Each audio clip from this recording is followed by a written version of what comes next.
Here with our monthly checkup, and we have Dr. Allison Stiles with us from URMC. Happy New Year. Nice to see you after the break. Happy New Year. Thank you for having me. I was thinking about this when we were going back and forth over topics to talk about for January and getting into the new year. And you go through the holiday season, so much is celebration, but you also think about loss. It's someone in the family who's not there. And then also being a parent with two young ones, I think about my job when they see me on TV. So much of the news is just horrible of what we think about.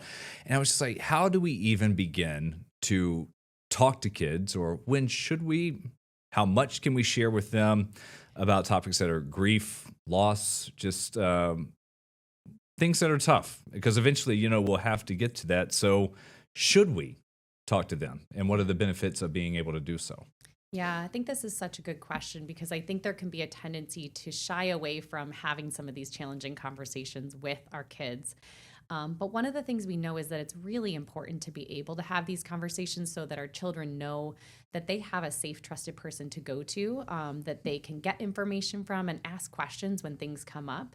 And so it really takes parents initiating those conversations to be able to start that process. We also know that when kids don't get information from a trusted source, they fill in the gaps on their own. So they might create their own interpretations of why something happened or what happened. They might gather information from friends or from social media. And so the more that we can actually come in and start those conversations, we can really make sure that they have accurate information and make sure they know that they can come back to us for more in the future. I know it's case by case, and we're not saying at 3 years old or 5 years old you start doing this, but should we be proactive at bringing up these conversations, or wait till something happens and they ask something? It may be the loss of a family member, or even something. We went through this with losing a cat, and then it was explaining to our daughters about what happened. That was kind of our first foray into this. Mm-hmm. Yeah, so one of the things I would say is it is case by case, and it does depend a little bit on what the situation is, whether it's the loss of a pet or a loved one. Is it divorce? Is it a tragic event in the news? But if it's something that we think they might have some kind of exposure to or be experiencing, then it's really helpful to bring it up proactively.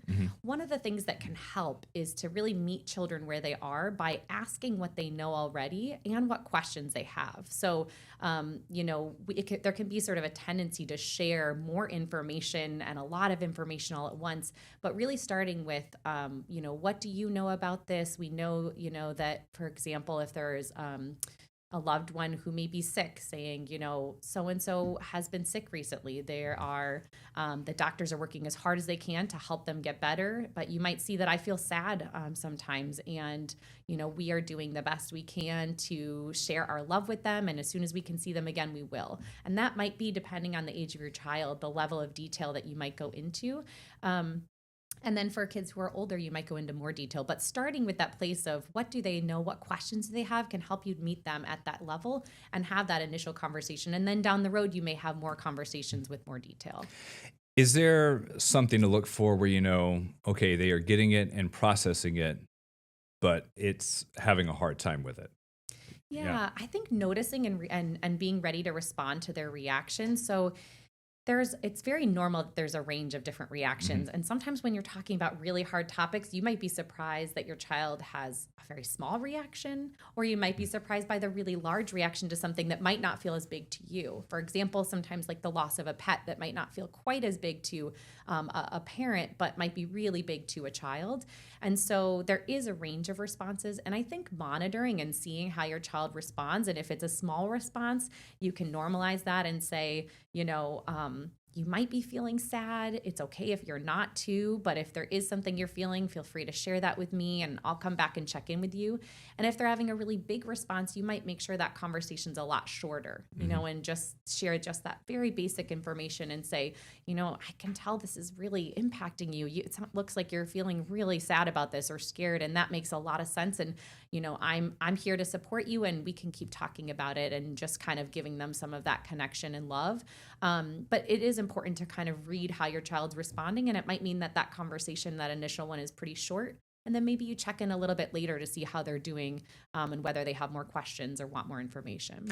Are you surprised like me? Sometimes we'll have a school tour come in here and watch a show, and I do say, yes, this may be a tough one today, or the first couple of minutes, but I'm always surprised to see just how much they do know, whether it's conversations they have at school with their friends or teachers, or it's a TV somewhere. But I always think that they should be a little older before they understand like some of what certain words mean. But it is even very young, and I'm learning that too with my daughters, that they get it, or some of it. Yeah. Yeah. And I think especially in this day and age, it's hard because there is exposure in so many different ways to information through social media, through the TV, through online, YouTube videos. And it can be really hard as parents to monitor all the ways that they're accessing information. And especially because there might be friends who are maybe getting more information or access to things than maybe you're letting your child. And so I think being prepared to be able to recognize that they might be getting exposure to more than you want them to. And so being able to have that open communication to say, let me explain a little bit more here. And of course, let me also try to kind of monitor and do the best I can to put some boundaries around what they're getting and what, depending on the age level. You're great, and we have this conversation, but where else can parents turn to get some help of like, I need to have this talk, but I don't necessarily know where to have this talk, or some guidelines, some rules, some help. Yeah, absolutely. So one of the great resources that's out there for younger kids, parents of younger kids, is Sesame Street actually has Sesame Workshop, and they have a family resource center online that has lots of different videos for how to talk about different topic areas of different challenging conversations. So that's a really great place to start with younger kids. Child Mind Institute has resources for parents of children and teens that can be really good for how do we have some of these difficult conversations, whether it's about mental health, divorce, the loss of a loved one. The American Academy of Pediatrics also has an excellent resource on the www.healthychildren.org. They have by age different ways to have conversations about tough events that are going on. And then I'll also highlight a couple of resources. Books can be a great way to have these conversations. So one book in particular is called A Terrible Thing That Happened. And that is a book for younger children to school-age children. And it's about an animal character that has a challenging event happen, and it normalizes different types of responses that can happen when they've been exposed to that, can help lead to some really helpful conversations. And then also The Invisible String is a really nice book for parents talking to children about the loss of a loved one. They also have The Invisible Leash, which is about the loss of a pet. And those are just ways to start those conversations and have kind of a jumping off point. So I definitely would recommend checking out those resources as well. The other thing I would just encourage parents to think about is before having these hard conversations, it can be really important to prepare for them. So you don't have to feel like you have to go in and just on the fly know what to say. But I really encourage parents to start with what's the core information I want to share, the key message. Even writing down a script, practicing in front of the mirror can be really helpful.